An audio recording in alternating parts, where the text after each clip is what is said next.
types of concentration or separation of ore அப்படின்ற டாபிக்ல நம்மளோட third process என்ன அப்படின்றத பார்க்கலாம். See, froth flotation அப்படின்றது தான் நம்மளோட third process. ஓகே, இந்த process எப்ப நம்ம மேற்கொள்ளணும் அப்படின்றது நமக்கு தெரியணும்னா இந்த process-ஓட principle ரொம்ப முக்கியம்.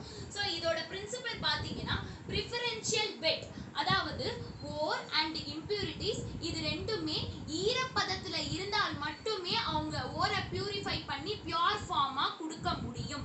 ஓகேவா? ஸோ இந்த ப்ராசஸே பார்த்தீங்கன்னா ஈரப்பதத்துல தான் எக்ஸ்ட்ராக்ட் பண்ணி பியூரிஃபை பண்ணி ஓரை தனியா பியூரா கொடுக்கறதுக்கே ஈரப்பதம் தான் ரொம்ப முக்கியம். ஓகேவா? இப்போ எனக்கு ஒரு ஓரோ இல்லை இம்பியூரிட்டிஸோ ஈரப்பதத்துல இருந்துச்சு அப்படின்னா நம்ம இந்த ப்ராசஸ் மேற்கொள்ளலாம். இல்லை இந்த ஓரை வந்து நார்மலா வெட்னஸ் இல்லாம, அதாவது ட்ரையா இந்த இதுவே ஓரை எக்ஸ்ட்ராக்ட் பண்ணி பியூரிஃபை பண்ண முடியாது, அவங்க ஈரப்பதத்துல பண்ணி தான் எக்ஸ்ட்ராக்ட் பண்ணி ஓரை பியூரிஃபை பண்ணணும் அப்படின்ற ஒரு காரணம் வந்தாலும் நம்ம இந்த ப்ராசஸை மேற்கொள்ளலாம். ஏன்னா இந்த ப்ராசஸ்ல ஃபுல்லா எடுத்துட்டு போறதே என்னது, ஃபுல்லா வெட்னஸ். ஓகேவா? ஈரப்பதத்திலேயே எல்லாத்தையும் பண்ணி பியூர் ஃபார்ம் ஆஃப் ஓரை நம்ம கொடுக்க போறோம். ஓகேவா? இதோட பிரின்சிபல் உங்களுக்கு புரிஞ்சுச்சா? ஓகே, இப்போ இதோட மெத்தட் என்ன அப்படின்றத பார்க்கலாம். இது மெத்தட் நம்ம பார்க்கறதுக்கு முன்னாடி இந்த ப்ராசஸே பார்த்தீங்கன்னா ஃபுல்லாக அது இம்பியூரிட்டிஸ் இருந்தாலும் சரி, ஓரா இருந்தாலும் சரி, எல்லாமே ஈரப்பதத்திலேயே நம்ம பியூரிஃபை பண்ண போகிறோம். ஓகேவா? இப்போ நம்ம கிட்ட ஓரே இருக்கு, இம்பியூரிட்டிஸ் இருக்கு. நம்மளோட மெயின் கோல் என்ன அப்படின்னு பார்த்தீங்கன்னா அந்த இம்பியூரிட்டியை கழிச்சிட்டு ஓரை மட்டும் பியூரிஃபையா எடுத்துட்டு வரணும். கரெக்டா? அப்ப நான் ஓருக்கும் கேங்கியூனா இம்பியூரிட்டிஸ் அதுக்கும் ஒரே விதமான ஈரப்பதத்தை கொடுத்தா அவங்கள வகுக்கிறது ரொம்ப கஷ்டம். அவங்க செப்பரேட் ஆகுறது, இது தனியா ஓரு, இது தனியா இம்பியூரிட்டிஸ் அப்படின்றது நம்மளுக்கு வகுக்கிறது கஷ்டம். அப்படின்ற ஒரு காரணத்தினால ஈரப்பதமும் எனக்கு இருக்கணும், அந்த ஈரப்பதம் வித்தியாசமா இருக்கணும்ன்றதுனால நான் வந்து ஒன்று ஆயில் எடுத்துக்கிறேன், இன்னொன்று வாட்டர் அப்படின்றத எடுத்துக்கிறேன். புரிஞ்சுச்சா உங்களுக்கு? Okay, so oil and water நம்ம எடுத்துக்கிறோம். ஏன் ஆயில் அண்ட் வாட்டர் எடுத்துக்கிறோம், காமனாக ஆயிலோ இல்லை காமனாக வாட்டரோ ஏன் எடுக்கல அப்படின்னு பார்த்தீங்கன்னா ஓர் தனியாக செப்பரேட் ஆகணும், இம்பியூரிட்டிஸ் தனியாக செப்பரேட் ஆகணும். அப்போ அதுக்கு ரெண்டு வகையான ஈரப்பதத்தை கொடுக்கணுன்ற காரணத்தினால ஆயில் தனியாகவும் வாட்டர் தனியாகவும் எடுத்து நான் இப்போ கலக்க போகிறேன். ஓகேவா? இப்போ ஆயிலையும் வாட்டரையும் நம்ம என்ன பண்ணிடுறோம் அப்படின்னு பார்த்தோன்னா ஒன்றா ஒரு பாட்டிலில் பிடிச்சி வச்சாச்சு. ஓகேவா?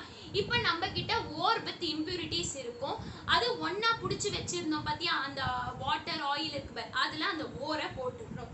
இப்போ அந்த oil water ore with impurities அந்த கலவை எல்லாம் இம்பியூரிட்டிஸ் வேஸ்டிங்ஸ்லாம் சேர்ந்தது எல்லாம் இந்த பாட்டிலில் இப்போ நான் போட்டு வச்சாச்சு. ஆயில் எடுத்துக்கிறோம். குறிப்பிட்டா ஃபைன் ஆயில் எடுத்துக்கிட்டிங்கன்னா ஈஸியாக இருக்கும் எக்ஸ்ட்ராக்ட் பண்ணுறதுக்கு, ஓரை எக்ஸ்ட்ராக்ட் பண்ணுறதுக்கு ஈஸியாக இருக்குன்ற காரணத்தினால ஃபைன் ஆயிலை நம்ம எடுத்துக்கிறோம். ஸோ இப்போ இதில் ஆயில் இருக்குது, தண்ணி இருக்குது, இம்பியூரிட்டிஸ் இருக்குது, ஓரம் இருக்குது. ஓகேவா? ஸோ இந்த பாட்டிலில் போட்டு வச்சாச்சு. இப்போ ஒரு டேங்க் எடுத்துக்கோங்க. ஓகேவா? ஸோ அந்த டேங்கை வந்து நீங்கள் வந்து இங்கே எடுத்துட்டு அந்த டேங்க்குக்குள்ள அஜிடேட்டர் அப்படின்றத உள்ளே இன்சர்ட் பண்ணுறீங்க. இந்த அஜிடேட்டர்ன்றது இது ஒரு டிவைஸ். இந்த டிவைஸ் என்ன அப்படின்னு பார்த்தீங்கன்னா இப்படி ரோல் ஆகிக்கிட்டே இருக்கும் இப்படி. ஓகேவா? ஸோ உங்கள் ஹாரிசான்டலாக உங்கள் இப்படி ரோல் ஆகிக்கிட்டே இருக்கும். இந்த அஜிடேட்டர்ன்றது ஒரு டிவைஸ், அந்த லிக்விடை நல்லா கலக்கும், ஸ்டிர் பண்ணும். ஓகேவா? ஸோ நல்லா கலந்துக்கிட்டே இருக்கும். ஸோ அந்த லிக்விட்ஸ் எல்லாம் நல்லா கலக்கிற ஒரு டிவைஸை பேர் தான் அஜிடேட்டர் சொல்லுவாங்க. ஸோ அஜிடேட்டர் அப்படின்றத இன்சர்ட் பண்ணிட்டு இது இப்படி நல்லா ஹாரிசான்டலாக சுற்றிக்கிட்டே இருக்கும். ஸோ இதையும் உள்ளே போட்டாச்சு. இப்போ நம்ம என்ன பண்ண போறோம் அப்படின்னு பார்த்தீங்கன்னா அந்த கலவை இருக்கு பார்த்தீங்களா, ஆயில் வாட்டர் ஓர் இம்பியூரிட்டிஸ் கலந்த ஒரு டியூபிலே குடிச்ச அதை இப்போ நம்ம உள்ள போட போறோம். ஸோ இப்போ நான் இதை உள்ள போட்டாச்சு. உள்ள போட்ட உடனே அஜிடேட்டரை ஆன் பண்றோம். அப்ப என்ன ஆகுது அப்படின்னு பாத்தீங்கன்னா அதை ஆன் பண்றதுன்றது ஒன்றும் கிடையாது, நீங்க ஹேரை இங்க ப்ளோ பண்ணாலே இந்த இது சுத்த ஆரம்பிச்சிடும், ஸ்டிர் பண்ண ஆரம்பிச்சிடும். இந்த டிவைஸ் வந்து உள்ள இருக்கக்கூடிய லிக்விடை ஸ்டிர் பண்ண ஆரம்பிச்சிடும். ஸோ இது சுத்த ஆரம்பிக்கணும்ன்றதுக்கு நான் என்ன பண்ணணும் அப்படின்னா ஹேரை உள்ள அனுப்புறேன். ஸோ நான் ஹேரை உள்ள அனுப்பும் போது இந்த டிவைஸ் சுத்தி நான் போட்ட கலவை எல்லாத்தையும் ஒன்னா கலக்குது. ஸோ நல்லா கிரைண்ட் ஆகி நல்லா கலக்க ஆரம்பிச்சிட்ட உடனே என்ன ஆகுறாங்க அப்படின்னு பார்த்தீங்கன்னா ஆயிலோட ஓரை சேர்ந்து நுரையாக ஆரம்பிச்சு மேலே ஃபார்ம் ஆயிடுது. வாட்டரோட இம்பியூரிட்டிஸ் சேர்ந்து, அதாவது வேஸ்டிங் சேர்ந்து கீழே செட்டில் ஆக ஆரம்பிச்சிடுது. ஓகேவா. ஸோ இந்த அஜிடேட்டர் நல்லா சுத்த கலவை எல்லாம் நல்லா கலந்து ஆயிலோட அந்த ஓர் சேர்ந்து நொரையா மேலே ஃபார்ம் ஆகி நடுவில் பியூரான கொஞ்சம் வாட்டர், கீழே வேஸ்ட் திங்ஸான இம்பியூரிட்டிஸ் எல்லாமே கீழே செட்டில் ஆயிடுது. ஓகேவா, உங்களுக்கு புரிஞ்சுச்சா? இப்போ கீழே செட்டில் ஆயிருக்கிறது எல்லாமே வேஸ்ட் திங்ஸ், அதாவது நம்மளோட கேங்யூ. ஓகேவா.